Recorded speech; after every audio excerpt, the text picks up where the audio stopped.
찬미 예수님, 저 뒤에 들리십니까? 저 맨 뒤에 들리시면 손 흔들어 주세요. 네, 고맙습니다. 프란치스코 교종께서 강론 8분 이상 하지 말라고 하셨는데, 오늘은 제가 좀 교종님 말씀을 좀 어기고 조금 더 길게 해야 되겠습니다. 저 물 건너 비행기 타고 멀리서 와가지고 본전 뽑으려면 좀 더 해야 되겠습니다.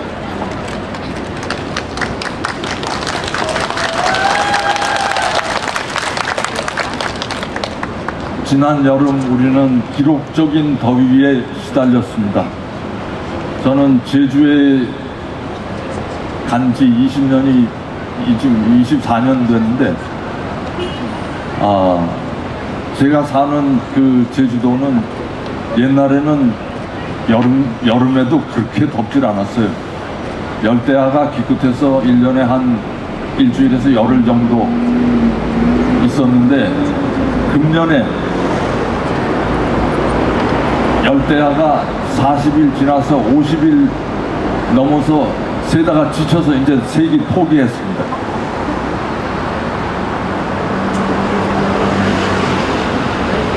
지난 그 겨울철과 봄철에 전국적으로 비가 너무 많이 와서 수박, 고추, 깻잎, 호박, 애호박, 파프리카, 토마토, 오이, 고추 등 거의 모든 시설 작물이 일조량 부족으로 아주 엄청난 피해를 봤다고 농민들이 아주 울상입니다. 경상남도에 따르면 올해 금년도 1월, 2월 사이에 경남 지역 강수량이 169.3mm였고 1조 시간이 310시간이었다고 합니다.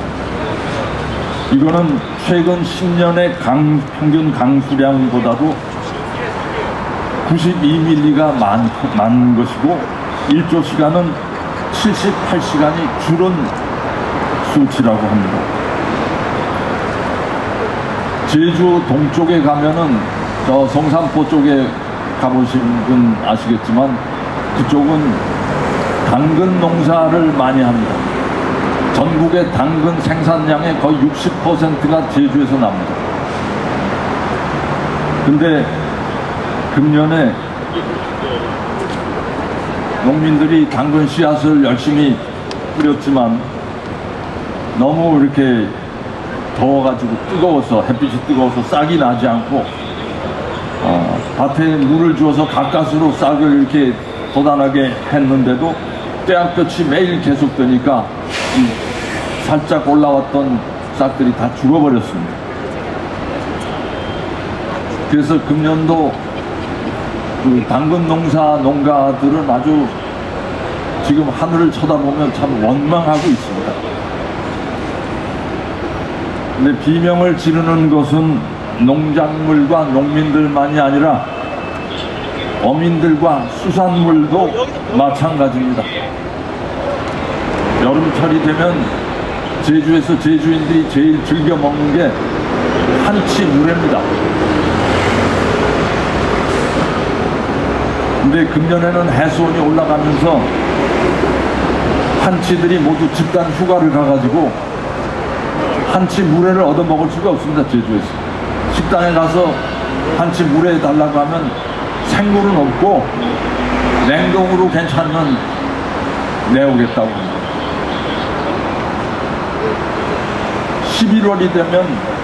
11월이 되면 해마다 그 방어들이 이 8도 이상 가는 방어들이 모슬포 앞바다에서 잡힙니다. 근데 이 방어들도 요새 제주 인근 연안의 그 바다 수온이 올라가가지고 다 피서를 가고 저 강원도 쪽으로 올라가 버렸습니다.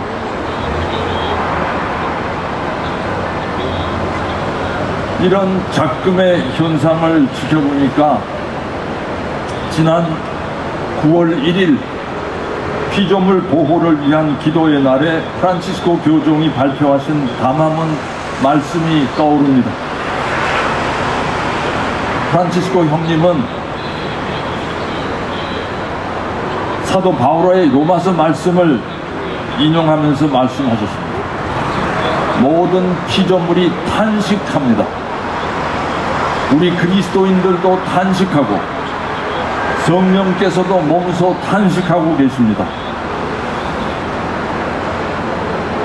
사도 바울의 말씀을 인용하신 건데, 사도 바울가 어떤 뜻으로 이런 말씀을 남기셨는지 나중에 하늘나라 가서 여쭤봐야 정확히 알겠지만, 어쨌든 오늘 우리가 사는 이 시대에 딱 들어맞는 예언의 말씀을 바울 사도가 해주신 것 같습니다. 모든 피조물이 탄식하고 있습니다. 하느님께서는 피조물들 하나하나를 만드시고 보시니 참 좋았다 하고 탐복하실 정도로 만드셨는데,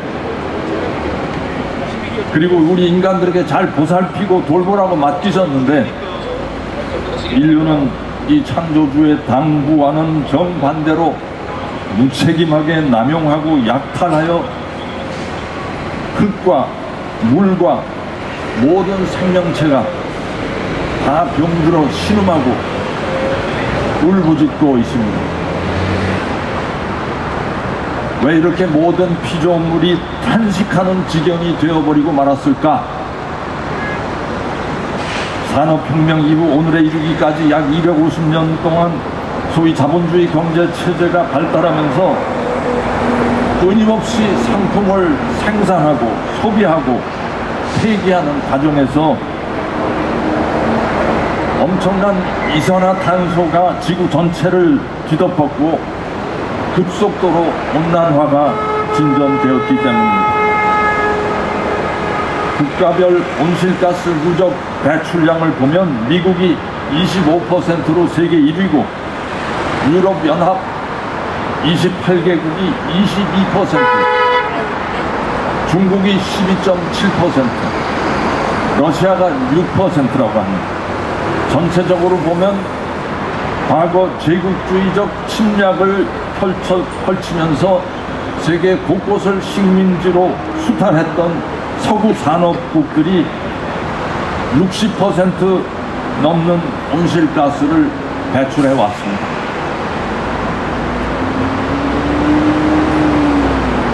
그런데 그 나라만이 문제가 아니라 한 나라 안에서도 부유층과 빈곤층이 배출하는 온실가스의 양이 큰 차이를 보이기 때문에 단순히 국가별로만 책임을 물을 수는 없는 것 같습니다. 전 세계 50%의 하위 50%의 가난한 사람들은 온실가스 전체의 16%밖에 배출을 안 하는데, 상위 1%의 부유층이 무려 21%의 온실가스를 배출하고, 또 상위 10%를 따지면 상위 10%의 소득계층이 전체 50%의 온실가스를 배출한다고 합니다. 신자유주의 바람이 불기 시작한 후에 사회적 불평등과 양극화가 심해지면서 고소득층이 쏟아내는 온실가스는 다수의 빈곤층이 배출하는 양보다 비교가 안 될 정도로 급증하였습니다. 우리나라의 경우 경제성장을 자랑하는 대한민국의 경우 1인당 연평균 배출량이 14.7톤인데 소득 수준 하위 50%는 6.6톤밖에 안 되고, 최상위 1%가 배출하는 배출량이 180톤이라고 합니다. 우리가 벌써 오래전부터 들어왔듯이 세계 인구의 20%가 세계 자원의 80%를 소비하고 있습니다. 개발도상국들은 모두 선진국 수준의 생활을 누리기를 원합니다. 그래서 끊임없이 공장을 돌려서 상품을 생산하려고 하고, 가난한 개도국 주민들도 선진국 시민들의 생활 수준을 누리고 싶어서 끊임없이 고향을 떠나서 유럽과 미국으로 목숨을 걸고 이주의 길을 나서고 있습니다. 그러나 이런 개도국들이 아무리 성장에 박차를 가한다고 해도 세계 인구 80%에 해당하는 이 개도국 국민들이 지금 20%의 선진국 국민들이 누리고 있는 그 혜택을 다 누리고 그 수준에 도달하려면 현재 세계가 소비하고 있는 자원의 4배를 어디서 끌어와야 된다는 얘기인데, 이거는 원천적으로 불가능한 이야기입니다. 왜냐하면 지금까지 20%, 세계 20% 선진국 사람들이 누리는 경제 수준에 도달하기 위해서 작동시켜온 경제 메커니즘이 이미 지구를 작살내고 있기 때문입니다. 지구의 생태계와 환경이 회복 불능한 정도로 파괴되고 무너지고 있고 자원이 고갈되고 있기 때문입니다. 가자 지구에는 지금까지 이스라엘 군대의 막강한 화력으로 4만 명이 넘는 사람이 목숨을 잃고 매일같이 지금도 죽어나가고 있는데,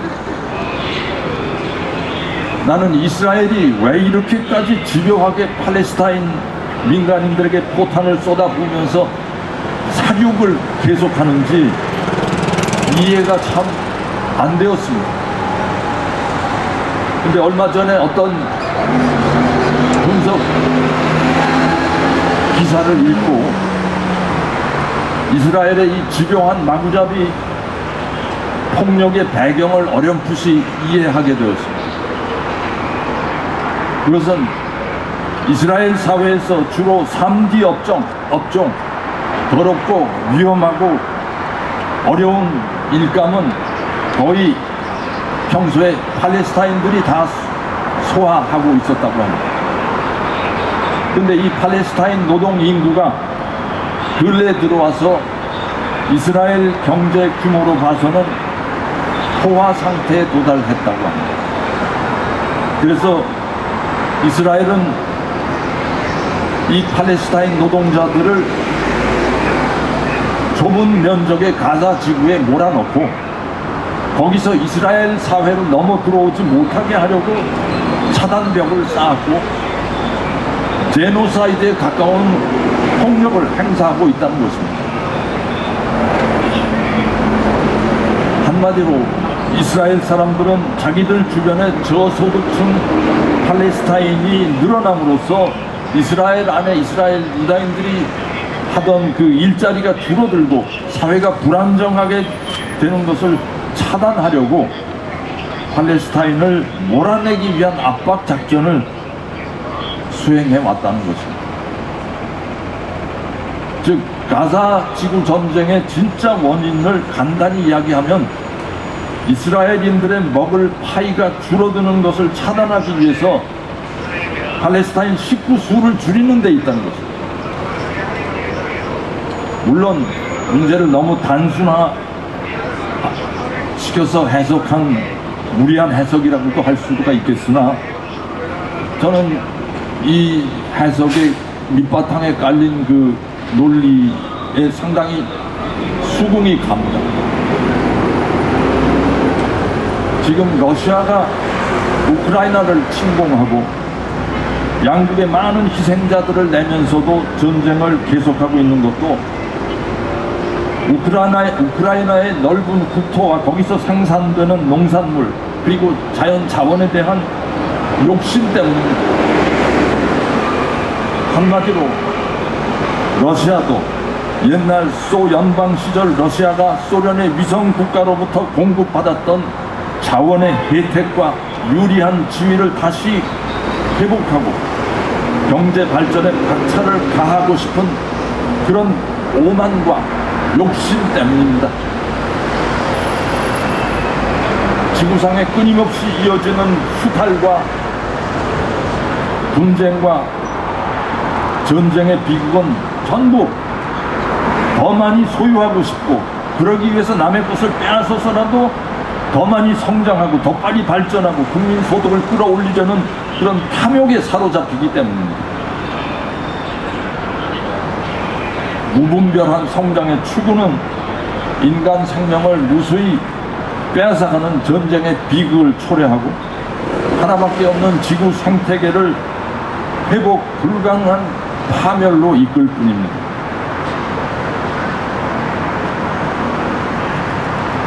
프란치스코 교종께서는 생태계 전체에 대한 인식의 전환을 선포하고 외치고 계십니다.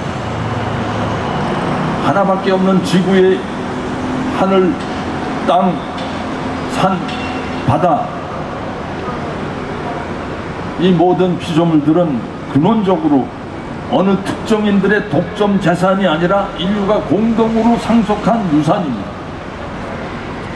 그 열매의 혜택도 당연히 모두가 함께 나누어져야 할 그런 권리입니다.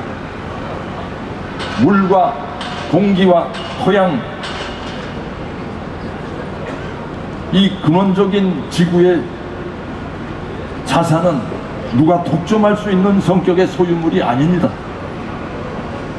모든 피조물은 그리고 따로따로 우연히 거기 존재하는 것이 아니라 창조주께서 설정한 정교한 법칙으로 서로 치밀하게 연결되어 아름다운 질서와 조화를 이루면서 공존하는 피조물들입니다. 다 관계가 있습니다. 절대로 우연이 없고 하나하나가 서로 연결되어 있습니다. 지구의 자원에 대한 사용 권리는 인류 공동의 것입니다. 이 공동의 권리를 인정하고 존중하는 것은 모든 사회 활동의 황금률이고 윤리적, 사회적 질서 전체의 제1원리라고 교종께서 말씀하십니다. 찬미 받으셔서 95항에 보면 이런 말씀이 나옵니다. 세계 인구의 20%가 가난한 나라와 미래 세대의 사람들에게서 그들의 생존에 필요한 것을 훔치면서까지 자원을 소비하고 있는 상황은 사람을 죽이지 말라는 계명을 거스르는 것이고, 세상에 존재하는 어떤 가치보다도 존엄하고 숭고한 인간 생명을 짓밟는 용서받을 수 없는 죄악이라고 프란치스코 교종께서는 선언합니다. 오늘 인류가 경험하고 있는 미중유의 기후 재앙 사태는 이러한 생태적 불의와 범죄의 결과입니다. 우리 교회는, 예수님의 제자들은 이러한 불의와 세계의 불의와 죄악에 대한 예언적 목소리를 높이고 경고의 메시지를 끊임없이 발신하고 생태적 정의를 회복하기 위한 가능한 모든 행동과 노력을 게을리하지 말아야 되겠습니다. 오늘이라는 우리가 살고 있는 이 시대에 이제 정의는 단순히 개인적인 정의, 정치적인 정의, 사회적 정의가 아닙니다. 이제 우리는 생태적 정의, 기후 정의에까지 나아가지 않으면 우리는 세상의 불의와 타협하고 불의에 추종하는 사람이 되고 맙니다.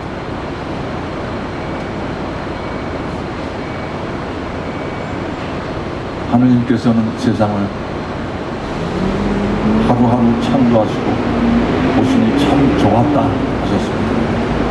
그 하느님의 축복의 말씀을 우리가 다시 되살려야 되겠습니다. 고맙습니다.